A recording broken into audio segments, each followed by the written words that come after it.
Now, if you were going to have cosmetic surgery, would you do your research beforehand on the surgeon performing it? Well, only a quarter of people surveyed said that they would in a new report out, warning that thousands could be at risk of a botched body. So just how safe is cosmetic surgery these days? Joining me to discuss this is patient safety campaigner Peter Walsh. And these findings saying that people are recklessly rushing into what effectively are serious procedures, their operations. It's so readily available in terms of options and pricings now. People see it as going for a facial or going to have their hair dyed. Yes, we're talking about a burgeoning multi-million-pound industry. And what's disappointing is sometimes the way that these treatments are marketed to people is actually preying on people's vulnerability at a very difficult time for them personally. It's a huge decision to make to undergo any form of surgery, especially when it's not strictly necessary. And so it's really important that people think carefully about whether they really want it and they fully understand all of the risks associated with the surgery, because any surgery carries risks. Considering it is still a growing industry, and as you said, it's a multi-million-pound industry, statistics say that 1 in 4 people don't do their research properly.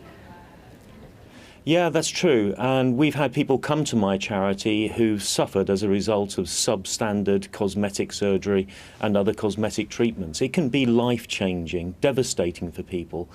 And they have the double whammy, really, of feeling a sense of guilt. They blame themselves because perhaps they hadn't done their research beforehand. It's really, really important that people insist on a thorough discussion with their consultant to understand all of the risks as well as the potential benefits, and that they check on the credentials of the surgeon who's going to operate on them. They should check, for example, that they're on a specialist register at the GMC, or that they're a member of one of the specialist associations for aesthetic and plastic surgeons. Far too often we hear from people who haven't done their homework and have very sad, unsatisfactory results. So the onus very much being on the patient here and the person who wants to have the surgery undertaken. But I was quite surprised to find out that the Royal College of Surgeons have done a lot of research into this, and they say they want a new system to certify surgeons for each procedure and for it to be in their own field, because some surgeons operate outside their area of expertise. They also suggest a register of certified surgeons to help the public make an informed decision about the quality of their surgeon. I'm surprised that these aren't already in place, considering the size of the industry. Yes, we are very disappointed that there isn't better regulation of the cosmetic industry. People have been calling for it for years. In fact, there's been 2 high-profile reports produced by the Department of Health itself, most recently by Sir Bruce Keogh, the medical director for NHS England, at the end of 2013. Progress on implementing these recommendations is painfully slow, and whilst that goes on, patients are left at unnecessary risk.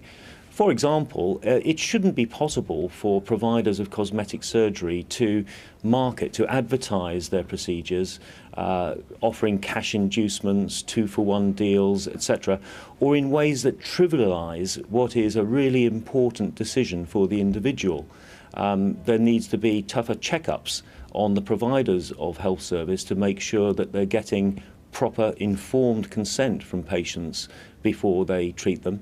And one of the biggest problems we encounter with private treatment across the board, but that includes cosmetic treatment, is a lack of follow-up. So you have your surgery done, there are complications, it then can be very difficult to have follow-up monitoring and corrective treatment. And that's a loophole that desperately needs to be plugged. You mentioned advertising there, and I know that the Advertising Standards Authority have clamped down on a number of ads that are trivialising things like boob jobs and nose jobs. They've clamped down on that. But there needs to be some sort of regulation on what seems to be a price war. As the industry grows, surgeons seem to be competing on price. You do see people travelling abroad for cheaper treatment. In Thailand, for example, thousands of people from Australia, the United States, England travel there for cheaper surgery. And also you get things like, I mean, I get a lot of spam emails from people like Groupon advertising discounts for cosmetic surgery. Yes, it's very dispiriting to see that sort of trivialisation of what's a potentially life-changing decision for people. And that's one of many improvements to the regulation of the industry that we want to see. Another one really is about empowering the patient. Now, you have to appreciate that some, not all, but some people who are choosing to undergo cosmetic treatment are themselves vulnerable at that time. They need to be supported in making an informed decision. And one of the things that isn't present in the private sector, where the vast majority of cosmetic treatment takes place, is a proper system of support and independent advice for people if things do go wrong. In some places where it's done badly, it's a murky industry, lacking in transparency. People don't know about their rights. They don't know how to complain or to get safety concerns looked into at a hospital or clinic where they've been treated. And they haven't got the guarantee, as an NHS patient would have, of independent help and support and advice with their complaint. Often people find it difficult to find their way to us as a specialist charity.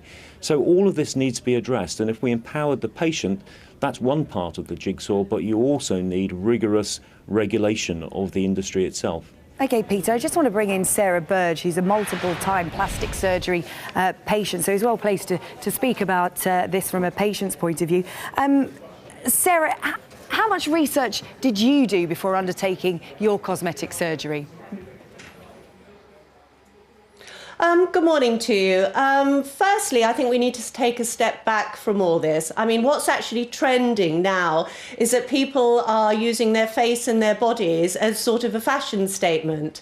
And if they're not happy with something and the fashion's changed, then they literally want to throw it away and go and get a new one. Now, I'm not saying that that's a good or a bad thing, but if we follow the right and correct path to plastic surgery, I really don't see that that's a problem. Now, I've just been listening in on your debate with Peter, I believe. Good morning to you, Peter. And I do believe that everyone needs to follow the correct path. Although saying that, I receive on average 32,000 emails a year from people who are dissatisfied with their body and the way that they look. Now, this is leading to them going underground, sourcing out the voodoo witch doctors, as I so call them, the botched up surgery, going abroad, cheaper options, discounts, 2 for 1, get 1 free, that sort of thing. But if it's done correctly and the surgeon is registered and he's a specialist in his field, then that really matters not. We're also looking at this from a psychological point of view. You mentioned the thousands of emails you get with people that are unhappy with their body. So it's not just a physical ailment they feel, it's psychological as well. Even if you go to the best surgeon there is your aftercare provided not just medically but psychologically as well? Because it's a big change to your body. Yes, I mean, medically, obviously, there's always an element of risk. I mean, plastic surgery isn't an exact science, and it never will be, unfortunately. But we have to minimise the risks. For instance, we source out the most reputable surgeon for the job. That's why I operate one of the largest referral services in the world today. And also we minimise the risks by perhaps not having a general anaesthetic and opting for the local anaesthetic, because the majority of surgery can be carried out under a local anaesthetic these days because we're so far advanced.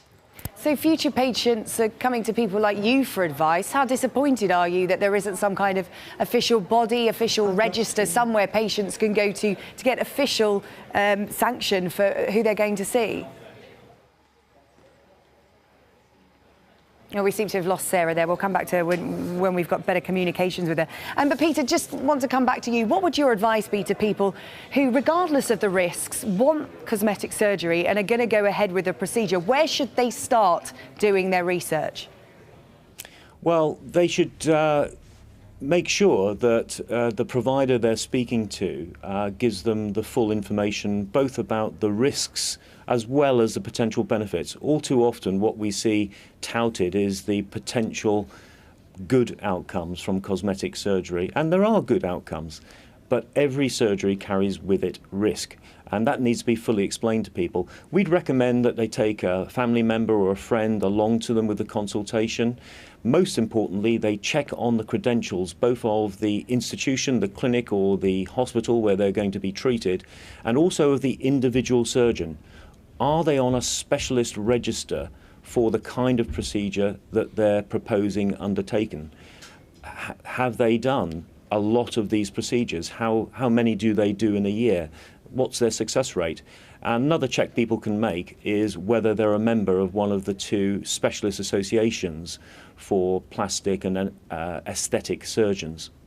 But even a good surgeon can go bad. If something does go wrong with a procedure like this, there's a certain stigma attached, isn't it? If you've had cosmetic surgery, it's not life-threatening. A lot of patients won't know their rights, will be too embarrassed to follow it up. What rights do they have, Peter?